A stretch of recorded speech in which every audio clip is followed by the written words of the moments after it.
اعوذ باللہ من الشیطان الرجیم بسم اللہ الرحمن الرحیم الحمد للہ رب العالمین الصلاۃ والسلام علی اشرف الخلق اجمعین محمد و آلہ الطاہرین الطاہرین۔ السلام علیکم، میں ہوں سیدہ فاطمہ۔ الف اللہ اسم چینل میں خوش آمدید۔ طب محمد و آل محمد، وہ بیماریاں جو اکثر آپ کو یا آپ کے گھر والوں کو پریشان رکھتی ہیں، ان کا علاج خود نبی کریم صلی اللہ علیہ وآلہ وسلم نے، آپ کی آل پاک نے کیا بتایا ہے۔ حضرت محمد صلی اللہ علیہ وآلہ وسلم کا ارشاد ہے کہ ترجمہ: اپنے بیماروں کو ان کی خواہش کے خلاف کھانے پر مجبور نہ کرو، کیونکہ ان کو خدا کھلاتا اور پلاتا ہے۔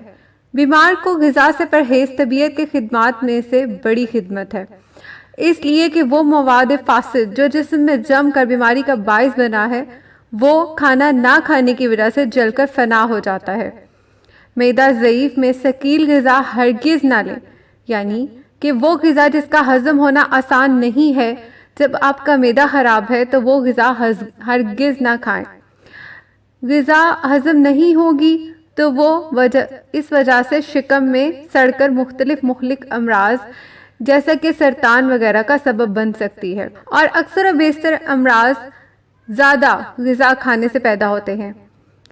اکثر دیکھا گیا ہے کہ جن لوگوں کی عمر طویل ہوتی ہے وہ پرہیزگار اور کم خوراک کھانے والے ہوتے ہیں۔ حضرت امام جعفر صادق علیہ السلام کا ارشاد ہے کہ جو سورہ طارق کو کسی چیز پر پڑھے اور اسے دوا سمجھ کر پی لے تو اسے شفا نصیب ہوگی۔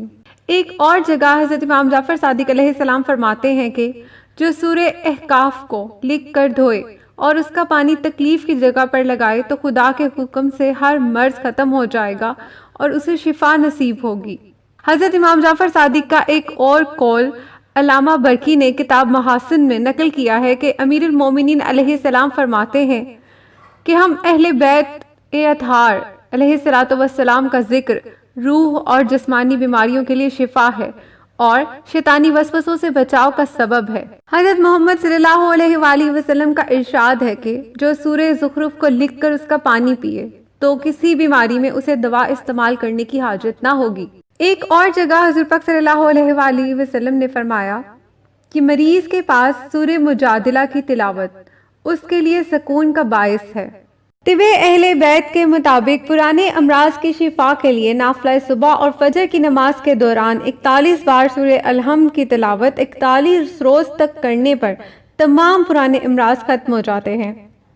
آقا نصر اللہ بروجروی فرماتے ہیں کہ اہل تقوی بامعرفت بزرگ کے مطابق اگر 40 بار خلوص سے دل سے کسی مردہ پر بھی سورہ الحمد پڑھ دیا جائے تو وہ بھی زندہ ہو جائے تو اس میں کوئی تعجب کی بات نہیں ہے۔ وہ کہتے ہیں کہ اس کا تجربہ میں نے خود کیا اور تجربے کے لیے ایک مردہ شہد کی مکھی پر 40 بار سورہ الحمد پڑھی۔ اچانک سے مکھی کے جسم میں حرکت پیدا ہوئی اور وہ اڑ گئی۔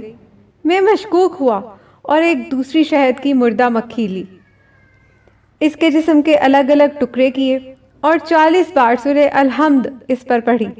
میری حیرت کی انتہا نہ رہی کہ اس کے جسم کے الگ الگ حصے آپس میں جڑنے لگے اور وہ زندہ ہو کر پرواز کر گئی، اور میں اس سورہ کی برکتوں اور عظمتوں کا دل کی گہرائیوں سے قائل ہو گیا۔ ایک اور جگہ بیان ہوتا ہے کہ تمام امراض کے مکمل خاتمے کے لیے سورہ بنی اسرائیل کی آیت نمبر 82 کو 7 بار پڑھنا انتہائی مجرب ہے، اور اس آیت کی تلاوت 7 بار کرنے کے بعد یہ کہنا یا کافی یا کاشف المرض، اور پھر دعا کرنا کسی بھی مرض کے علاج کے لیے انتہائی مجرب ہے۔ حضرت امام علی رضا علیہ السلام کے ارشاد کے مطابق جو بھی کسی مریض کی شفا یابی کی نیت سے 131 بار یا سلامو پڑھے گا تو بیمار بیماری سے نجات حاصل کرے گا۔ شیخ بہائی فرماتے ہیں کہ اس دعا کو 7 بار سجدہ کی حالت میں کسی حاجت کے لیے اگر پڑھا جائے تو وہ حاجت پوری نہ ہو تو وہ بے شک قیامت کے دن مجھ سے جھگڑا کر لے۔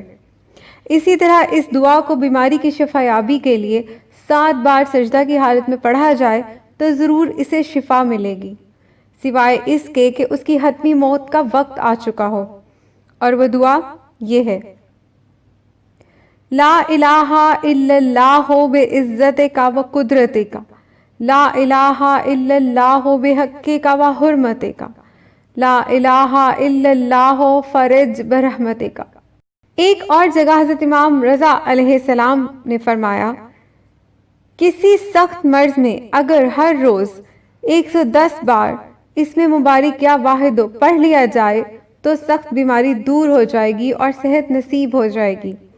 اسی طرح سے حضرت امام محمد باقر علیہ السلام فرماتے ہیں کہ جس شخص کو سورہ الحمد اور سورہ توحید یعنی قل هو اللہ احد صحت یاب نہ کریں تو پھر اسے کوئی چیز صحت یاب نہیں کر سکتی۔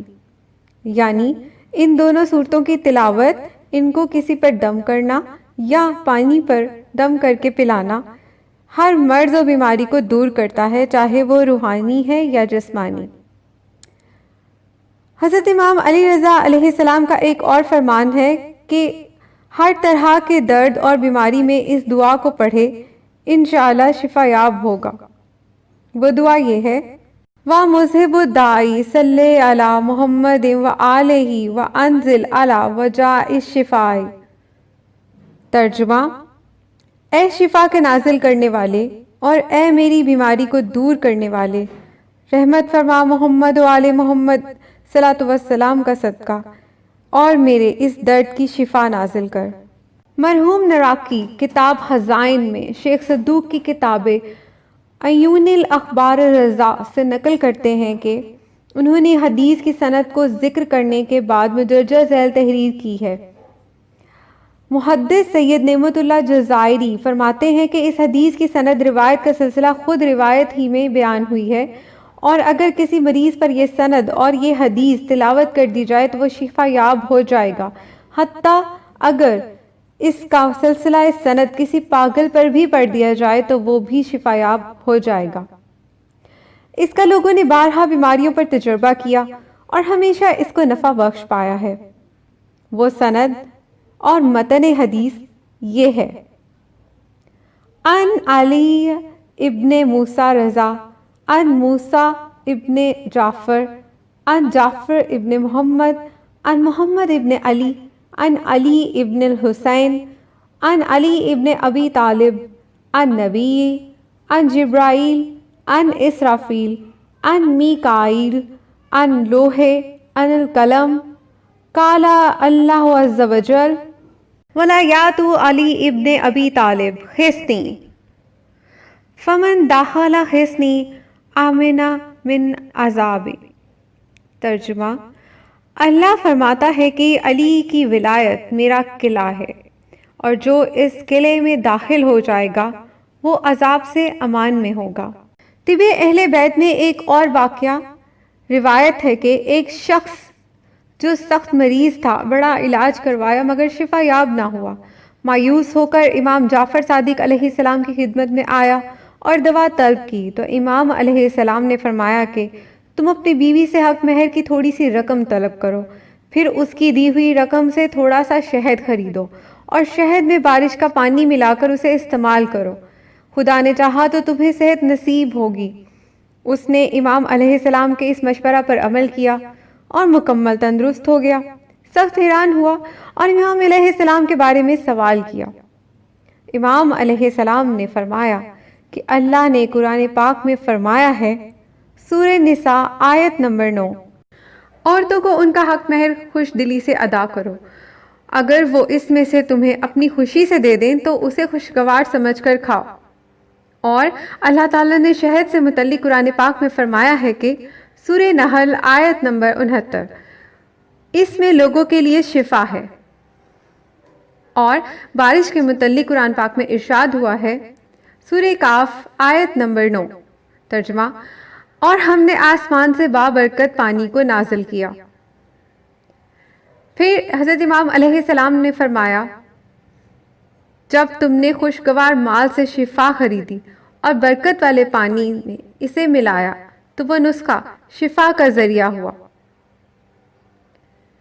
حضرت امام محمد باقر علیہ السلام کے ایک صحابی محمد ابن مسلم اتنے بیمار ہو گئے کہ چلنے پھرنے کے قابل نہ رہے۔ امام علیہ السلام نے انہیں ایک پیالہ بھجوایا اور غلام کو تاکید کی کہ اس کو پلائے بغیر واپس نہ آنا۔ محمد بن مسلم نے جیسے ہی اسے پیا، عجیب قوت کا احساس ہوا اور مکمل صحت نصیب ہو گئی۔ خود اٹھ کر امام علیہ السلام کی خدمت میں آئے تو امام علیہ السلام نے ان سے فرمایا، تم نے جو مشروب پیا ہے اس میں قبر حسین علیہ السلام کی مٹی ملی ہوئی تھی، اور تربت حسین علیہ السلام دنیا کی بہترین دوا ہے، کوئی دوا اس کا مقابلہ نہیں کر سکتی۔ ہم اپنے گھروں میں اسے بطور دوا استعمال کرتے ہیں اور اس میں ہزاروں فائدے ہیں، لہٰذا اصلی خاک شفا کے چند ذرات پانی میں حل کر کے شفا کی نیت سے پینا مجرب ہے۔